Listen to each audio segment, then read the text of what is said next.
Hello, welcome, Namaskar, and Radhe Radhe to all. I am Disha, and this is your class 12th Computer Science 083. In the previous session, we have completed the chapter 1 and chapter 2, and this is our chapter 3, Functions in Python, or working with function, or there is many different chapter name in different publication, but the main topic of this chapter is functions, working with functions. So in today's topic, we will learn about what is function and how function work in Python. If you are new in my channel, do watch my previous videos, that is from the chapter 1 and chapter 2. So let's get start. What are the functions? Function generally हम लोग जब भी बात करते हैं mathematics की, तो हम लोग इस तरीके से कुछ लिखते हैं. एफ एक्स बराबर हमारा क्या हो गया, एफ एक्स बराबर 2x² हो गया, 3x² हो गया, या फिर कुछ भी ये हमारा हो गया. अब जब हम पाइथन में स्क्वायर लिखना होता है तो हम डबल एस्टेरिक का यूज़ करते हैं, ठीक है. जैसे कि 2x² हो गया. अब अगर हम बात करें एफ एक्स की वैल्यू क्या है, 1 है हमारी, तो 2x² हमारा क्या हो जाएगा बेटा, 2 हो जाएगा. ये हमारा क्या हो गया, फंक्शन हो गया. तो इस तरीके से पाइथन में जो फंक्शंस होते हैं वो क्या होते हैं, पाइथन में भी फंक्शंस हमारे बेटा होते हैं जिनको हम DEF का यूज़ करके पहले डिफ़ाइन करते हैं, और उसके बाद हम लोग क्या करते हैं, जब हमें इनकी ज़रूरत पड़ती है तो हम इनको कॉल करते हैं. कॉल कैसे करते हैं, सेम ये फंक्शन जैसे मैंने डिफ़ाइन किया है, इसको जब इसकी ज़रूरत पड़ेगी मैं इसको दोबारा से यहाँ लिखूँगी, मीन्स क्या करूँगी, इसको कॉल करूँगी. तो इतना क्लियर है. हम एक एग्जाम्पल देखते हैं फंक्शन का, फंक्शन हमारे कैसे काम करते हैं. तो सबसे पहले जैसे मैंने डिफ़ाइन किया, यहाँ पे डिफ़ाइन क्या किया, मैंने एक फंक्शन ले लिया कैलकुलेट समथिंग, या कैलकुलेट नाम का मैंने एक फंक्शन ले लिया, और वहाँ पे मैंने एक्स नाम का एक वेरिएबल क्या किया, डिफ़ाइन किया, ठीक है इतना. और मुझे क्या निकालना था भाई, मुझे मतलब कैलकुलेट करना था, मल्टीप्लिकेशन कैलकुलेट कर सकते हो, रेडियस कैलकुलेट कर सकते हो, जो भी गिवन वैल्यू हो वो हमें कैलकुलेट करनी है, ठीक है. तो हमने यहाँ पे वैल्यू ले ली भाई क्या, 2x² की वैल्यू ले ली. तो यहाँ पे मैंने लिखा 2 और मल्टीप्लाई क्या, x जो हमारा गिवन वैल्यू है, डबल मल्टीप्लाई स्क्वायर. स्क्वायर के लिए हम लोग डबल एस्टेरिक का यूज़ करते हैं, तो ये क्या हो गया, 2x² हो गया, ठीक है. कोई भी फंक्शन डिक्लेयर करते हैं तो इस ब्लॉक का यूज़ करते हैं, ये हमेशा याद रखिएगा. उसके बाद में हम कोई भी फंक्शन को वैल्यू देते हैं. अब ये क्या हो गया, रिटर्न आर, यानी जो ये आर है जिसके अंदर ये कैलकुलेशन है वो हम क्या करेंगे, रिटर्न करेंगे. बट उससे पहले हमें एक्स की वैल्यू डिफाइन करना मैंडेटरी है. तो मैंने यहाँ क्या किया, मैंने कोई भी ए नाम का एक वेरिएबल लिया और उसमें लिखा इंट लगा के कि मुझे इनपुट करानी है क्या, वैल्यू ऑफ एक्स. तो मैंने यहाँ लिखा right the value of x. Clear. 2 बार मैंने इसको क्लोज किया बिकॉज ये 2 टाइम्स ओपन था हमारा. और मैंने यहाँ पे क्या किया, प्रिंट किया. प्रिंट क्या किया भाई, जो मैंने फंक्शन डिक्लेयर किया था उसको मैंने यहाँ क्या किया, प्रिंट किया. फंक्शन कौन सा डिक्लेयर किया था, कैलकुलेट मैंने डिक्लेयर कर रखा था. और उसके बाद में मैंने कैलकुलेट फंक्शन किसके अंदर असाइन करा दिया था, इस ए के अंदर असाइन करा दिया था. तो प्रिंट हमारा क्या होगा बेटा, यही ए हमारा क्या हो जाएगा, प्रिंट हो जाएगा. और इसको मैंने क्या किया, 2 टाइम्स क्लोज किया. और जैसे ही मैंने इसको सेव किया, यहाँ पे सबसे पहले वो बोलेगा कि वैल्यू एंटर करो एक्स की. मैंने यहाँ पे एक्स की वैल्यू पहले 1 ले ली, क्या आ गया, 2. क्यों आया भाई 2, क्योंकि अगर मैं वैल्यू यहाँ लिखूँगी तो 2 × 1 क्या हो जाएगा, 2 हो जाएगा. 2 × 1 हमारा क्या हो जाएगा, 2 हो जाएगा.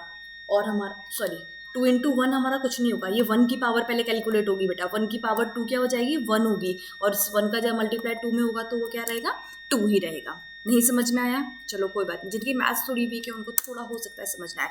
जैसे कि ये 2 है, ठीक है, मल्टीप्लाई क्या है, x है. x की वैल्यू मैंने यहाँ पे क्या राइट की बेटा, 1 राइट की है, तो ये x की वैल्यू यहाँ क्या हो गई, 1 हो गई. मल्टीप्लाई 2 हो गया, तो 1 की पावर 2 क्या हो जाएगा, 1 हो जाएगा. तो ये पूरी जगह क्या हो गई, 1 हो गई. और 1 का मल्टीप्लाई 2 में करोगे तो कितना हो जाएगा, 2 हो जाएगा. तो इसका रिजल्ट कितना आना चाहिए, 2 आना चाहिए. और हमारे पास क्या आ रहा है, 2 आ रहा है. हम दोबारा इस प्रोग्राम को रन करा के देख लेते हैं भाई. अब मैं इसके बाद इसकी वैल्यू लिखती हूँ, सॉरी मेरा कर्सर कहीं और था, जैसे ही, तो इसकी वैल्यू 8 आ जाएगी. क्यों, 3 लिखोगे तो क्या हो जाएगी, 18 हो जाएगी. वहीं से फिर दोबारा वैल्यू पुट कर लेना है यहाँ पे एक्स पे. तो ये क्या हो गया, ये फंक्शन हमने यहाँ पे क्या किया था, कैलकुलेट नाम का फंक्शन डिफाइन किया था. इस फंक्शन को मैंने यहाँ पे कॉल किया बेटा, तब ये फंक्शन यहाँ जाके प्रिंट हुआ है.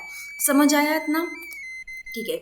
मेनली जो फंक्शंस होते हैं हमारे पाइथन में बेटा, वो कितने टाइप के होते हैं, मेनली पाइथन में जो फंक्शंस होते हैं वो 3 टाइप के होते हैं। एक तो बिल्ट इन फंक्शन होते हैं। बिल्ट इन फंक्शन हमारे कौन से होते हैं, जैसे कि ये इंटीजर जो है ये क्या है, ऑलरेडी बिल्ट है। जो बिल्ट इन फंक्शन होते हैं ना वो हमेशा ये पिंक या पर्पल कलर, ये इससे ना इस कलर से हाईलाइट हो जाते हैं, उनको हम लोग बिल्ट इन फंक्शंस बोलते हैं, जो ऑलरेडी पाइथन प्रोग्रामिंग बनाते टाइम उनके अंदर डाल दिए गए हैं, ऑलरेडी बिल्ट इन फंक्शन है। तो ये हमारे क्या हो जाएंगे, ऐसे फंक्शन जो ऑलरेडी डिफाइंड होते हैं, पाइथन जब प्रोग्रामिंग बनी तो उनके अंदर डाल दिए गए थे, ऑलरेडी बिल्ड कर दिए गए थे। तो इस टाइप के फंक्शन को हम बिल्ट इन फंक्शंस बोलते हैं। जैसे इनपुट स्टेटमेंट हो गया, इंट स्टेटमेंट हो गया, लेन स्टेटमेंट हो गया, यानी लेंथ स्टेटमेंट हो गया, ये हमारे क्या है, बिल्ट इन फंक्शन है। ये प्रिंट स्टेटमेंट है, ये हमारे क्या है, बिल्ट इन फंक्शन है। ये सारे हमारे इनपुट स्टेटमेंट क्या है, हमारा बिल्ट इन फंक्शन है। अब दूसरे फंक्शन की बात करें तो दूसरा फंक्शन क्या होता है, पहला तो भाई बिल्ट इन होता है, समझ में आया मैम, जो ऑलरेडी डिफाइन होता है उसको बिल्ट इन फंक्शन बोलते हैं। अब दूसरा फंक्शन हमारा क्या होता है, सेकेंड फंक्शन होता है हमारा डिफाइंड, यानी मॉड्यूल डिफाइंड फंक्शन जो होते हैं। अब मॉड्यूल डिफाइंड फंक्शन क्या होते हैं भाई, तो मॉड्यूल डिफाइंड फंक्शन हमारे वो फंक्शन होते हैं जो हम लोग इम्पोर्ट कराते हैं। मीन्स जो डिफाइंड तो होते हैं पाइथन में, यानी पाइथन जब हम पाइथन प्रोग्रामिंग जब भी हमारी मेड हुई है तो वो ऑलरेडी जो होंगे क्या होंगे, ऑलरेडी पाइथन में इंस्टॉल्ड कर दिए गए होंगे। बट वो हम ऐसे नहीं कर सकते, जैसे कि ये क्या है, इंट, ये भी तो ऑलरेडी क्या है, स्टोर है ना बेटा, पाइथन में ऑलरेडी स्टोर है, तो ये भी हमारा क्या है, बिल्ट इन फंक्शन है। अब हम बात करते हैं ये फंक्शन क्या होता है, इनको हमें इम्पोर्ट नहीं कराना पड़ता, इनको जस्ट हमने राइट किया, इंट हमने राइट किया, लिख दिया भैया, हो गया हमारा, कोई दिक्कत नहीं। बट कुछ फंक्शन ऐसे जिनको लिखने से काम नहीं चलता, जैसे कि मुझे स्क्वायर रूट निकालना है, कुछ नहीं आया, स्क्वायर रूट तो हमारा क्या होता है, ऑलरेडी सेव्ड फंक्शन है ये, बट ये हाईलाइट तो हुआ नहीं, तो मुझे इसे इम्पोर्ट कराना पड़ेगा। तो देखते हैं कि इम्पोर्ट कैसे होता है ये, ठीक है।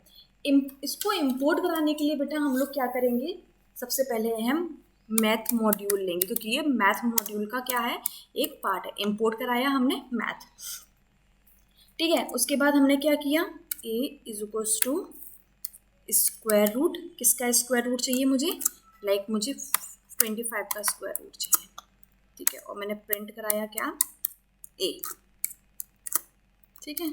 जैसे मैंने इसको रन कराया, एक मिनट, यहाँ पे हम लिखेंगे, यहाँ पे मैथ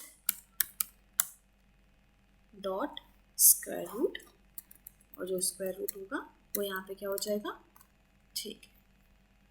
अब यहाँ पे भी असाइन करा दो इसको, यहाँ पे हमने इसको असाइन कराया, और ये हमने जैसे ही रन किया तो हमारा क्या आ गया, 5.0। क्यों 5.0 आया, 25 का स्क्वायर रूट क्या है, 5.0 है।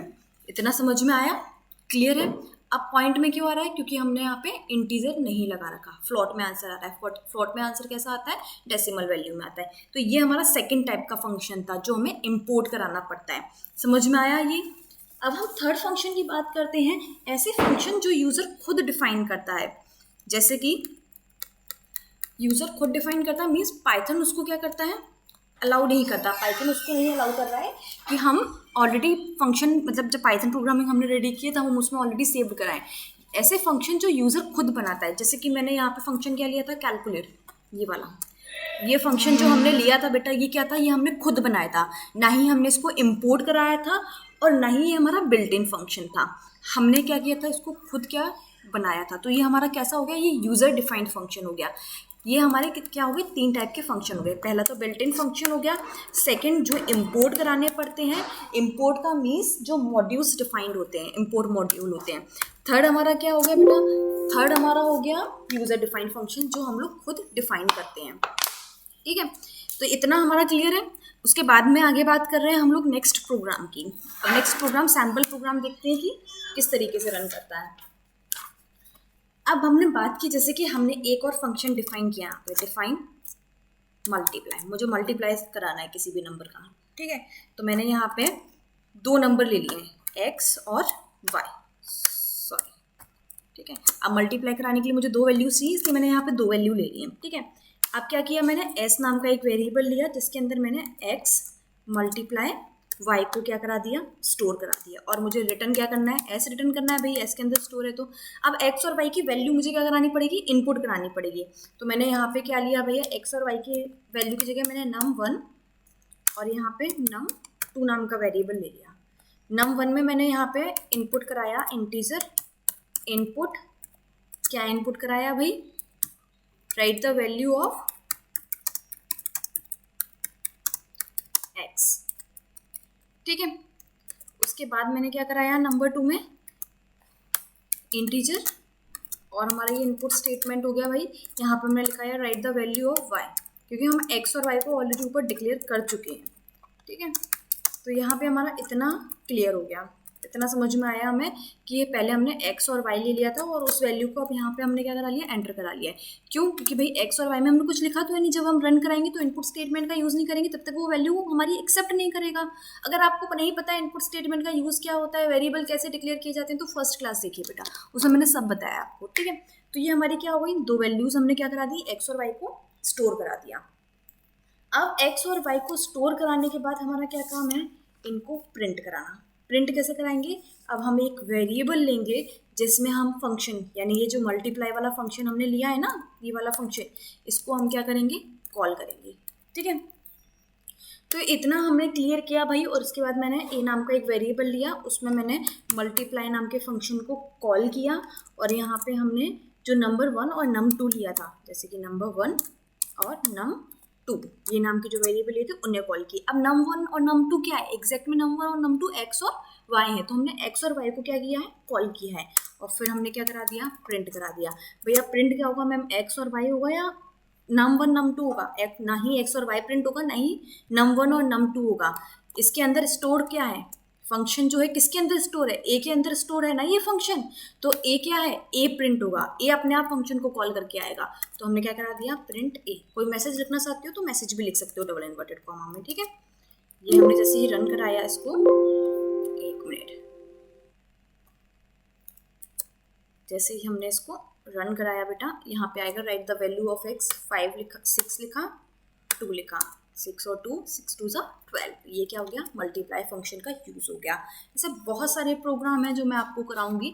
आज की क्लास इंट्रोडक्शन क्लास थी, इसलिए इसको यही रखते हैं। फिर कल की क्लास में हम 2-3 प्रोग्राम कंप्लीट करेंगे और थोड़ा सा कंसेप्ट और सीखेंगे कि फंक्शंस के साथ काम करना क्या होता है। क्लियर है इतना? तब तक के लिए इतना ही रखते हैं बेटा। अगर कोई प्रॉब्लम हो तो कमेंट सेक्शन में बताओ, अगर नहीं समझ में आ रहा है तो टेलीग्राम चैनल पर भी बोल सकते हो, मैं दोबारा वीडियो बना लूँगी या थ्योरी क्लास भी ले लूँगी। वैसे प्रैक्टिकल बहुत ज़्यादा इंपॉर्टेंट होता है, प्रैक्टिकल क्लास में जितना आपको समझ में आ रहा है उतना थ्योरी क्लास में नहीं आएगा। थ्योरी में तो बस बोर्ड में बता पाऊँगी ये फंक्शन है, इसको कॉल करना, ये प्रिंट हो जाएगा, बट प्रैक्टिकल में मैं लाइव बता रही हूँ कि ये प्रिंट हो रहा है, वो नहीं जाएगा। तो हमारा मेरे हिसाब से प्रैक्टिकल क्लास ज़्यादा बेस्ट होती है। तो अगर फिर भी कोई दिक्कत है मैं थ्योरी क्लास फिर भी ले लूँगी। तब तक के लिए देखते रहो, और अगर कोई प्रॉब्लम हो तो फिर कमेंट सेक्शन में या जो भी प्लेटफॉर्म बेटर लग रहा है वहाँ पे आप बता सकते हो, but please try share as much as possible. Okay, thank you for watching and do subscribe and